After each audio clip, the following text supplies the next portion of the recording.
જો આ હતા આપણે ગુજરાતી ભાષામાં એને કહીએ લાડવા, સુરમાના લાડવા. તો આ રીતે બને છે, તમે વિડીયોમાં જોજો એટલે કઈ રીતે બને ને શું છે એ. ચાલો મિત્રો, જય દ્વારકાધીશ. કેમ છો બધા? મજામાં ને? જો આજે આપણે બનાવવા છે સુરમાના લાડવા. તો સુરમાના લાડવા માટે જો આ ઘઉંનું ભડકું લઈ લીધું છે 1 કિલો, અને હવે એમાં આપણે મૂળ નાખશું. જો હવે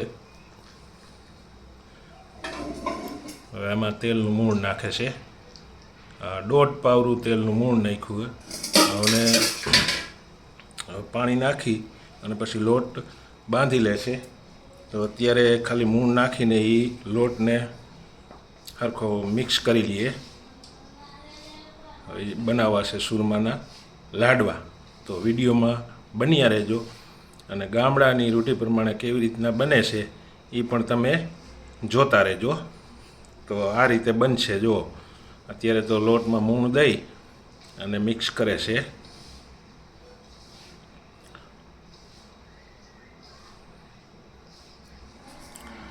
જો લોટમાં મૂણ દઈ દીધું અને લોટ મિક્સ કરી લીધો છે. ધીમે ધીમે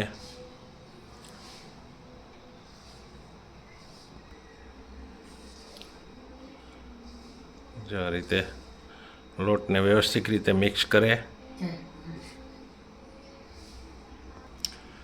જો મૂણ દેવાઈ ગયું અને હવે પાણી નાખી અને લોટ વ્યવસ્થિત રીતે બાંધી અને પછી આપણે જે એના ઓલા પિંડિયા બનાવવાના આવે એ પિંડિયા બનાવવાના છે. ગામડામાં મારે પિંડિયા ખીએ, અને લોટ બાંધીને પછી પિંડિયા બનાવે. પિંડિયાને પછી તરવાના.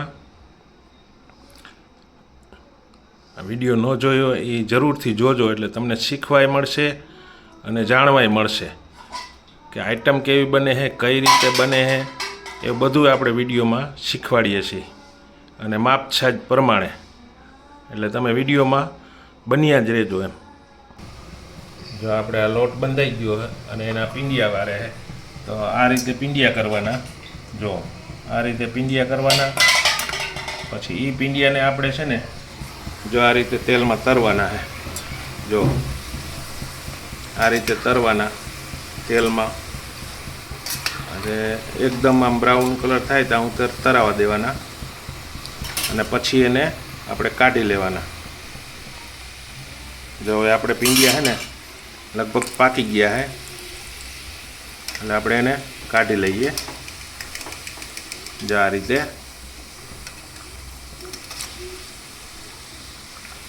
છે ને, આ રીતે પિંડિયાના બનાવીને પકવવાના. પકવીને પછી આપણે એને લાડવા બનશે.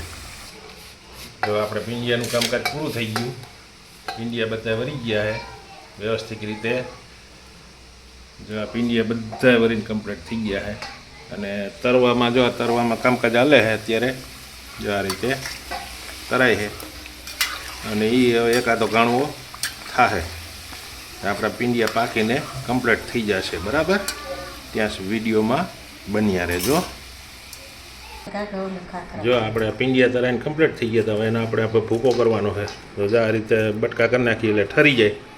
અને પછી જો આ ભૂકો કરવાનું કામકાજ ચાલુ છે. જો અત્યારે તમે જુઓ ને, જે રીતના ભૂકો કરવાનો છે. ભૂકો કરીને પછી જે આપણે ગોળના લાડવા બનાવવાના હોય ને એ આપણે બનાવશું. ત્યાં સુધી વિડીયોમાં બન્યા રહેજો. જો આ રીતે ભૂકો થાય છે હજી. જો એટલા કાજુ બદામ નાખવાના છે, એને આપણે ભૂકો કરી લઈએ. ભૂકો કરીને પછી અંદર મિક્સ કરશું. તો આપણે આ લાડવાનો જે ભૂકો તૈયાર થાય છે, જો હજી ધગે છે ને એટલે નથી મેળવતો, તો હજી તૈયાર થાય છે. જો આ રીતે તો તૈયાર કરી લઈએ પહેલાં.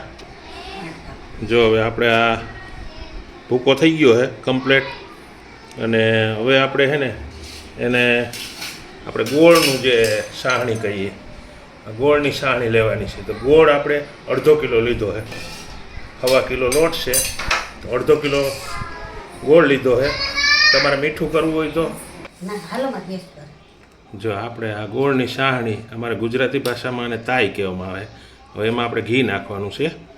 જો આ રીતે ઘી નાખી દેવાનું.